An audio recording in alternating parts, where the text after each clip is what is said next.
ఎంత తీసుకున్నావు బేటా? 300 సార్. ఏమైంది బేట ఇప్పుడు? అది ఎగరకొచ్చింది సార్. మొత్తం ఏం చేద్దాం లేదా? అది కాదురా, అది రెక్కలు సెట్ చేయాలి ముందు.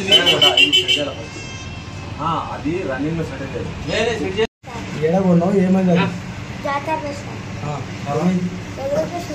రిటర్న్ ఇస్తే ఏమో మొత్తం పిల్లలు రిటర్న్ ఇస్తే సార్ 3 కలర్లు చేంజ్ చేసి సార్ ఇంకొకసారి రాకన్నారు సార్.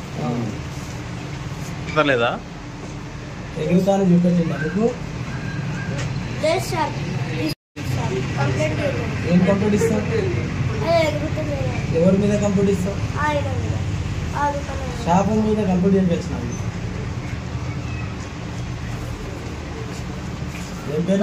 ఫస్ట్ పోయినప్పుడు సార్ పైనకి ఎగురుతుంది, మళ్ళీ కిందికి వస్తుంది, మళ్ళీ ఎగురకొస్తుంది. అలా ఏం పేరు నీది? వినారెడ్డి సార్.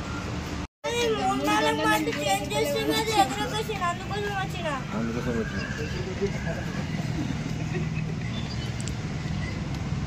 వస్తా